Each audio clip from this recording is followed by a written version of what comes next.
and welcome to. Now, today I thought I'd take a look at the facts and the fallacies of vaping. For a start, the electronic cigarette was invented in 2003 by a man called Hon Lik, a Chinese scientist of sorts, who found out that you could use a small battery to power a coil to vaporize liquid that contains nicotine.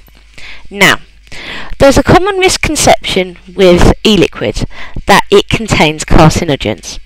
Well, I can tell you now, the main 4 ingredients are in 4 categories. You have your nicotine.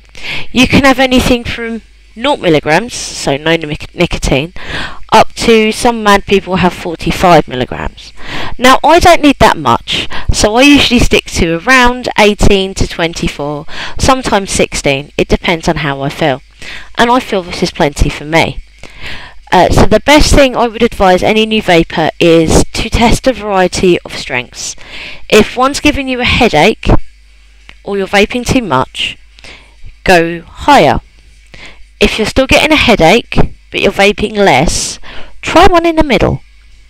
So you might be trying 16 and 24. Try 18, see how you do. You also have to drink a lot more fluid. And this plays an important part because part of the headaches are actually because you're dehydrated. So, there's step 1 and ingredient 1. Ingredient number 2 is I would say it's a chemical in a way. It's something called propylene glycol. Now, propylene glycol has a lot of medicinal uses.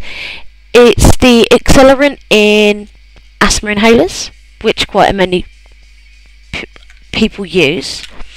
It's also in oxygen machines that they use for people on life support systems, and it's also used in air conditioning because it stops the spread of Legionnaire's disease. It also has a few other applications as a more natural antifreeze because it freezes at different temperatures. It's a lot lower temperatures than a lot of the chemical ones. So some antifreeze will contain propylene glycol. I would not recommend vaping antifreeze as you might die. And our third ingredient is vegetable glycerin, and that's used a lot in cough medicines. It's a sweet liquid, it's quite viscous, it's quite thick, and it coats the throat and it makes it softer. That's why it's in cough mixture. It's also another reason why you need to drink more because you sort of get quite a dry throat with the mix. The fourth ingredient is flavourings. Now, flavourings can come from a variety of things. They could be chemically synthesised or they could be completely natural. Either way, each of these flavourings is tested to see if it is safe for human consumption. None of these flavourings or these liquids will, if bought from a reputable retailer, contain something called diethylene glycol. Now, diethylene glycol has been linked to deaths. It's also been linked to something called popcorn lung, and this is where your lungs get all poppy inside. So diethylene glycol is a big no-no.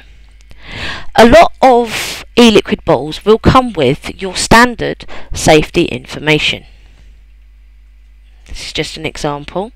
It will say it's toxic if swallowed, in contact with skin, what to do if there's an accident. It's also got an EC label marking.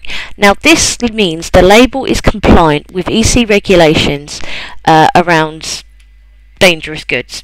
It's also got a little skull and crossbones because if you drink e-liquid, if you drink anything with nicotine in a big amount, you probably will get nicotine poisoning and you may die. However, if you're stupid enough to drink e-liquid, then maybe you need to be seeing your doctor anyway because you shouldn't be let out on your own. It's also got a not selling to under 18s label. It's the little tiny -18 there. But there's no actual reason why it can't be sold to under 18s. We just choose not to. Vendors choose not to because it can be construed as a form of it's a nicotine delivery system, and we don't really want to encourage it in children. Trading standards also regulate the sale of nicotine and electronic nicotine delivery systems, which are called ENDS for easiest, or penis, which is a personal electronic nicotine inhalation system. So either way, you're going to get your nicotine in a good form. Now, this is my mod. I'm using a Vamo in shorty mode. This is a ViviNova tank, and that is your drip tip. Okay, so that's easy enough to understand. Your mod could come in different sizes, shapes or forms. It will use different batteries. You can get ego mods, which we'll come into in a minute. We'll come to a later show on that, about batteries and differences and different connections. But most people will start with an ego battery and probably either a CE4 or a cartridge system. If you're on a cartridge system, it's best to upgrade to either a CE4 or, my top dude is a ViviNova, as soon as possible, because they give the best vape for cheap and you can buy replacement heads. It is pretty easy to rewick yourself, but that's a different matter.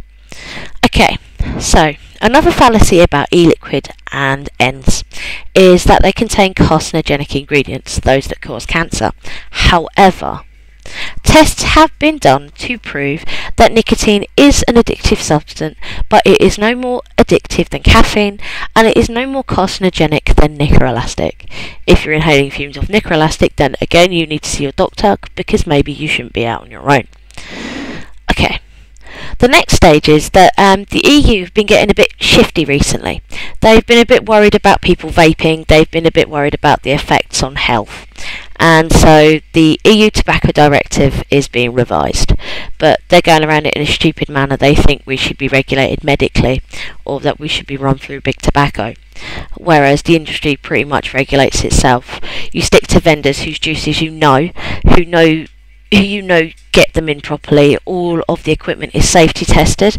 There's actually a CE and ROSPA logo on the back of my mod, and most of the vendors either have a DOA or a warranty, depending on what you buy. However, some people can be sensitive to PG, but this is easily avoided by using VG heavy liquids. PG and VG are the basic abbreviations for propylene glycol and vegetable glycerin, so that's fine.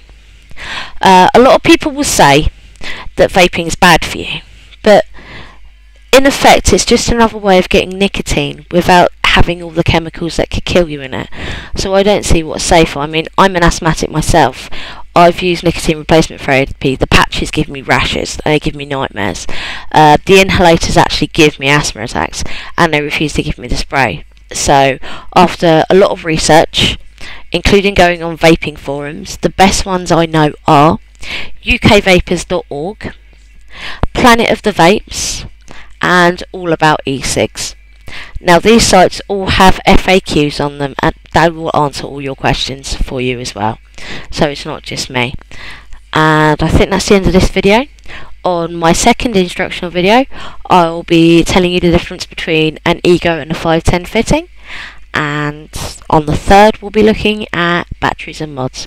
Hopefully I can be of some help, and if you'd like to get a bit more information about the things I review, littlemissvape.wordpress.com. Thank you very much.